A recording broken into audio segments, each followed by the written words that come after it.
स्वागत है दोस्तों आपका अपने चैनल वेरीफाई हब में। आज के लेक्चर में हम लोग 8051 माइक्रो कंट्रोलर के इंट्रोडक्शन से स्टार्ट कर रहे हैं। हम एक ब्रीफ लेंगे पहले 8051 माइक्रो कंट्रोलर का, हम समझेंगे कि क्या है हमारा 8051 माइक्रो कंट्रोलर और फिर हम उसके आगे बढ़ने की कोशिश करेंगे और धीरे धीरे हम अपने जर्नी को स्टार्ट करेंगे।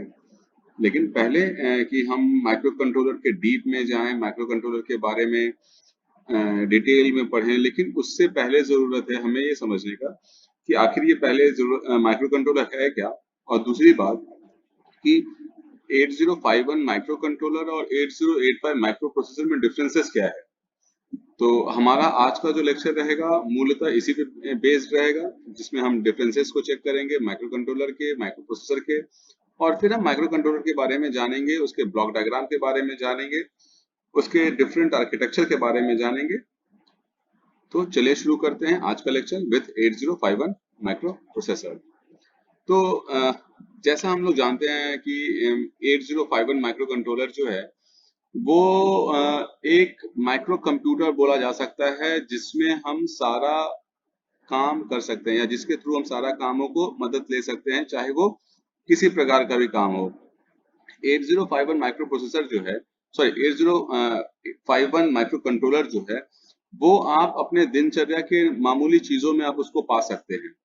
हम डिफरेंशिएशन की जब बात करेंगे नेक्स्ट स्लाइड में, जहां पे हम 8051 और 8085 को डिफरेंशिएट करेंगे, उनमें से कुछ बहुत ही मूल चीजों को हम लोग को देखेंगे कि हम देखकर कैसे पहचान सकते हैं कि आपका कौन सा 8051 माइक्रो कंट्रोलर है और कौन आपका 8085 माइक्रो प्रोसेसर है। दोनों की जो सबसे मूल बातें थी ये थी कि अगर आपको याद होगा 8085 माइक्रो प्रोसेसर का, तो वो सिर्फ हमारा एक छोटा सा यूनिट हुआ करता था, प्रोसेसिंग यूनिट, और उसके पेरिफेरल्स में हमारे मेमोरी लगा रहते थे, उसके पेरिफेरल्स में हमारे पास इनपुट आउटपुट लगा रहते थे।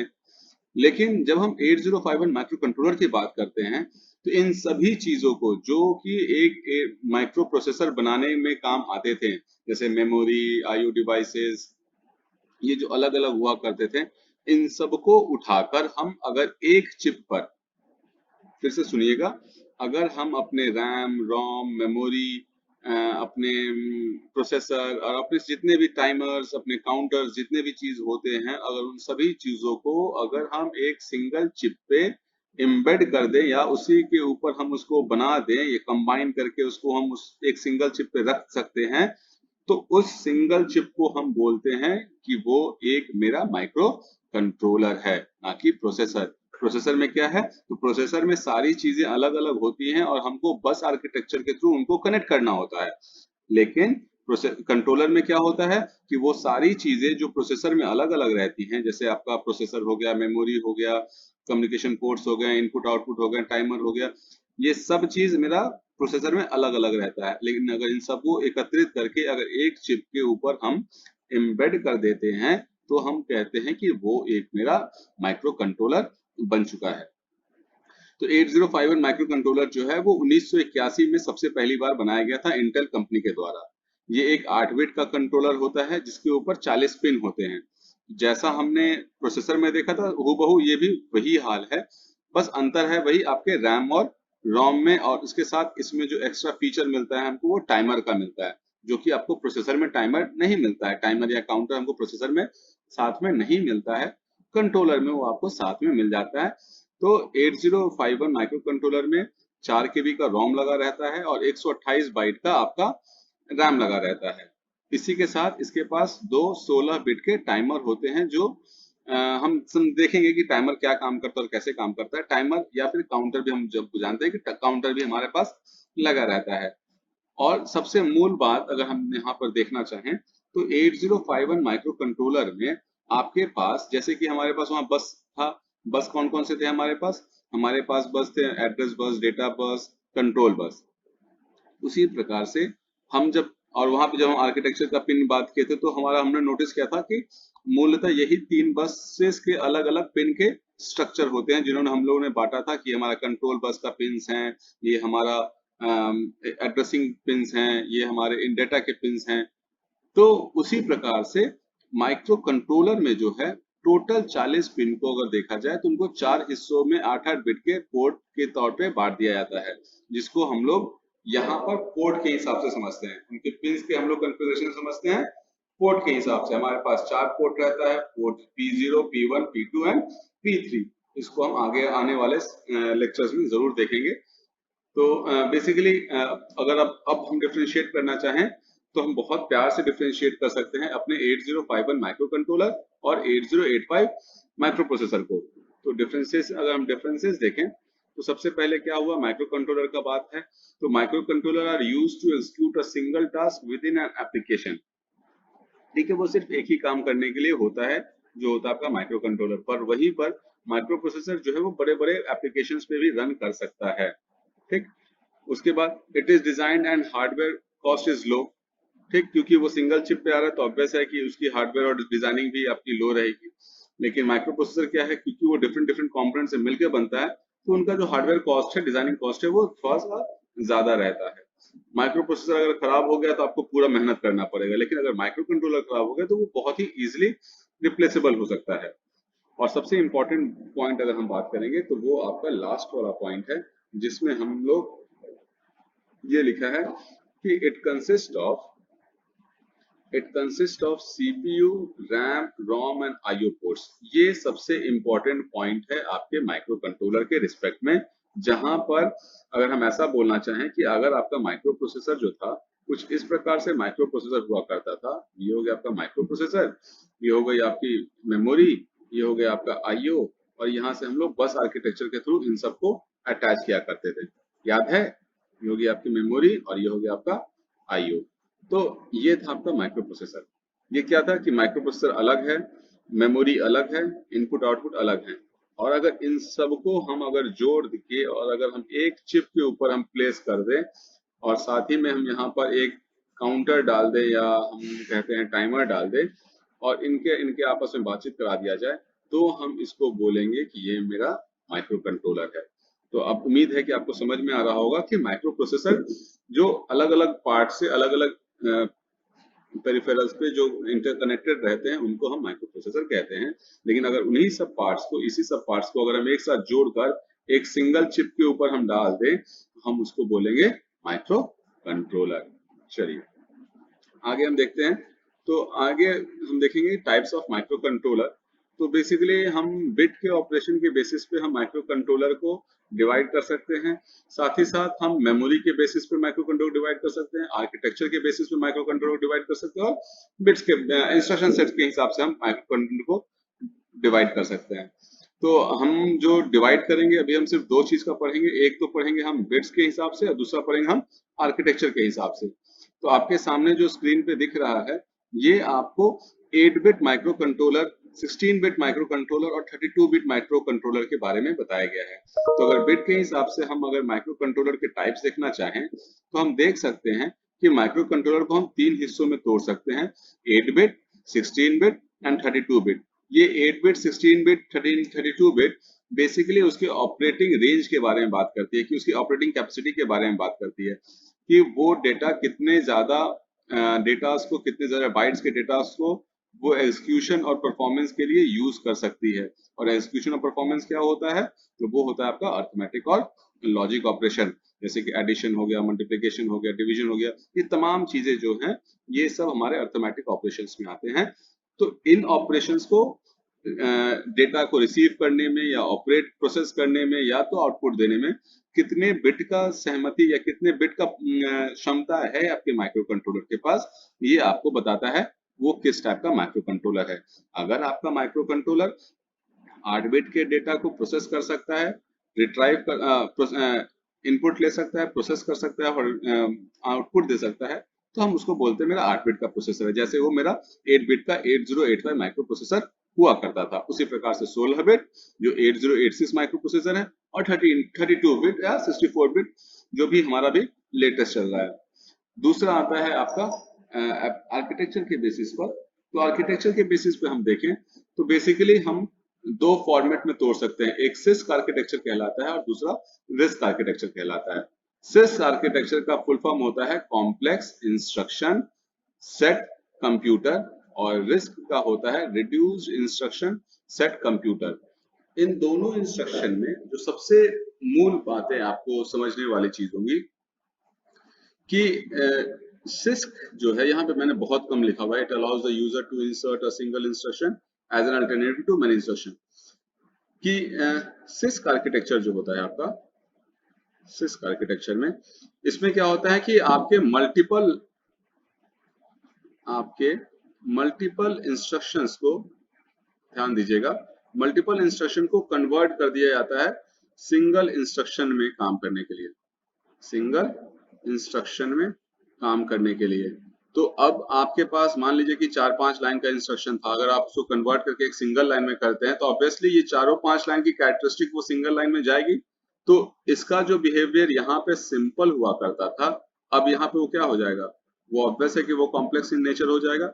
लेकिन इससे इसका नाम कॉम्प्लेक्स नहीं आया, इसका नाम कॉम्प्लेक्स सिर्फ और सिर्फ ये आया है कि मल्टीपल इंस्ट्रक्शन को वो सिंगल इंस्ट्रक्शन में करके और वो एग्जीक्यूट करा सके, इसीलिए हम इसको बोलते हैं कॉम्प्लेक्स इंस्ट्रक्शन सेट कंप्यूटर्स। ठीक है, जहां पर मल्टीपल इंस्ट्रक्शन को मिलाकर एक कॉम्प्लेक्स वेरिएबल में, कॉम्प्लेक्स इंस्ट्रक्शन में पुट करके अगर हम उसको प्रोसेसिंग के लिए दे सकते हैं, तो उस टाइप के आर्किटेक्चर के कंप्यूटर को हम लोग बोलते हैं सिस्क आर्किटेक्चर। लेकिन वहीं पे अगर रिस्क की बात की जाए तो रिस्क बोलता है कि वो इंस्ट्रक्शन के साइकिल पे नहीं जाता है, वो इंस्ट्रक्शन के साइकिल पे नहीं जाता है, बल्कि वो उनके क्लॉक साइकिल पे जाता है, कि वो एक टाइम पर एक क्लॉक साइकिल ही वो काम कर सकता है। ठीक है, ये ध्यान देने वाली बात है, एक क्लॉक साइकिल पर इंस्ट्रक्शन। इसको ये नहीं मतलब कि आपने क्या काम किया है, आपकी इंस्ट्रक्शन की कैपेसिटी कैसी है, बस इसको एक मतलब होता है कि ये एक क्लॉक साइकिल पर इंस्ट्रक्शन ही काम करेगा। तो उस टाइप के आर्किटेक्चर को हम लोग बोलते हैं रिस्क आर्किटेक्चर।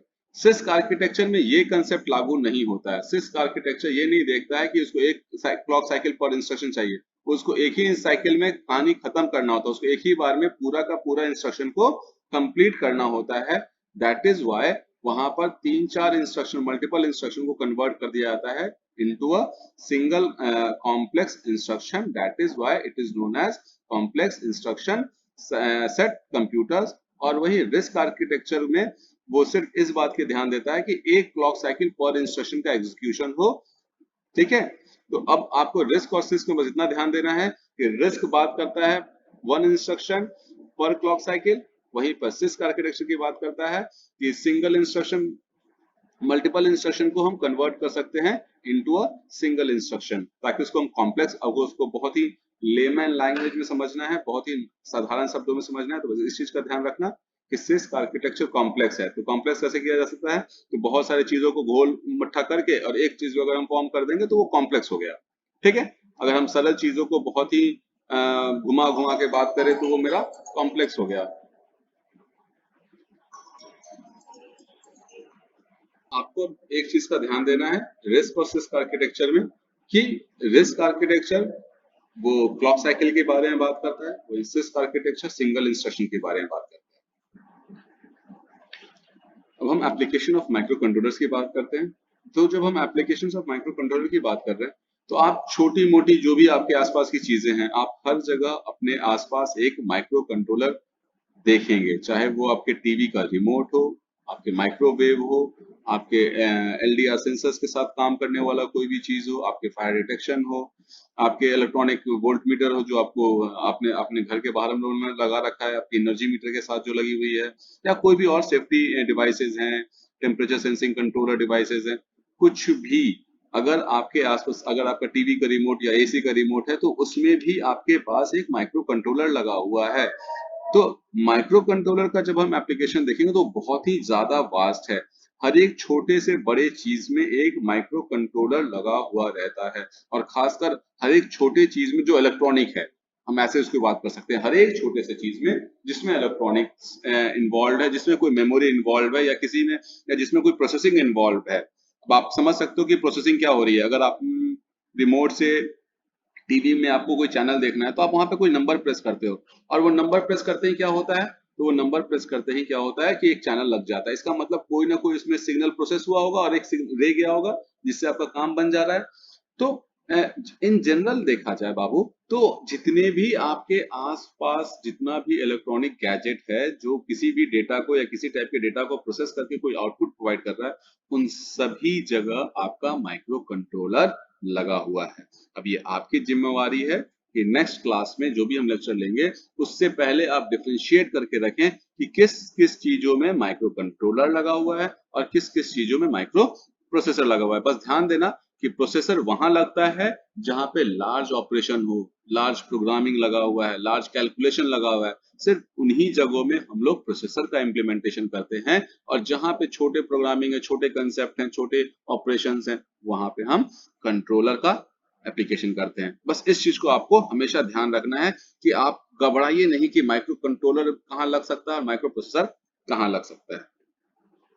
ये है हमारे सामने माइक्रो कंट्रोलर 8051 माइक्रो कंट्रोलर का ब्लॉक डायग्राम।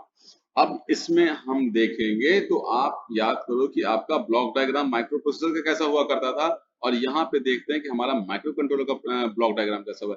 ये जितने भी चीजें हैं ये आपकी सीपीयू हो गई और यही तो मेरी माइक्रो प्रोसेसर में हुआ करती थी और बाकी सब चीजें हमारा एक्सटर्नल हुआ करता था।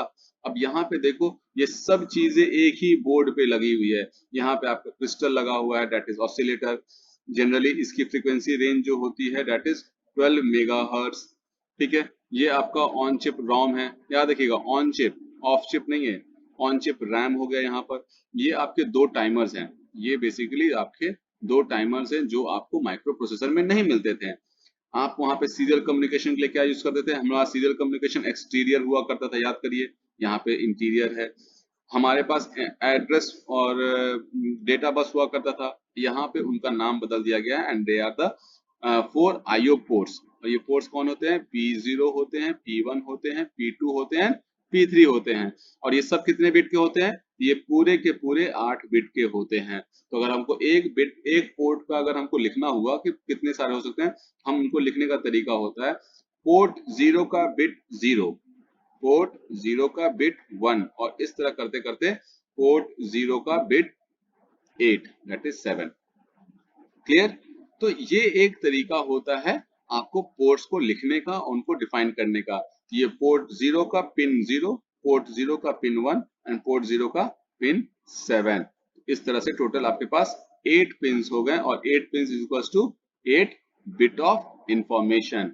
तो टोटल आपके पास 4 IO पोर्ट्स होते हैं P0 से लेकर P3 तक, जो आपके एड्रेस और डेटा के लिए काम करते हैं। और बस कंट्रोल तो हमारे पास रहेगा ही, जो किस ऑपरेशन को आपको ऑपरेट करवाना है फॉर दैट पर्पस। और ये सब कहां पर है, ये सब का सब एक सिंगल चिप के ऊपर लगा हुआ है। सबसे इंपॉर्टेंट बात है ये सब का सब सिंगल चिप में है, इसीलिए इसको हम कंप्लीट बोल रहे हैं, it is a micro controller. ये बहुत ही इंपॉर्टेंट पार्ट है, याद रखना। और एक सबसे इंपॉर्टेंट पार्ट है कि आपके प्रोसेसर में ये नहीं होता है, टाइमर्स वाला सेक्शन आपके प्रोसेसर में नहीं होता है, या काउंटर्स वाला सेक्शन।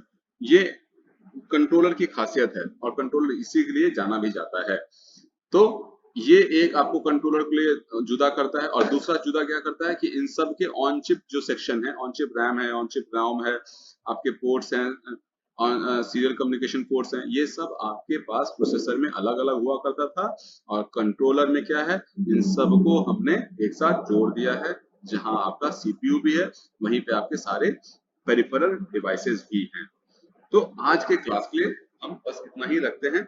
नेक्स्ट के क्लास में हम इसके एक्सटर्नल आर्किटेक्चर के बारे में बात करेंगे, मतलब जो आपका पिन डायग्राम होगा, और फिर हम उसके आगे की कहानी देखेंगे। अगर आपको कोई भी डाउट है तो प्लीज चैट बॉक्स में आप सेक्शन में आप हमें वो प्रोवाइड करें। नेक्स्ट क्लास में आपके डाउट्स को हम क्लियर करते हुए हम आगे बढ़ेंगे। तब तक के लिए थैंक यू सो मच। आप हमारे चैनल के साथ बने रहें।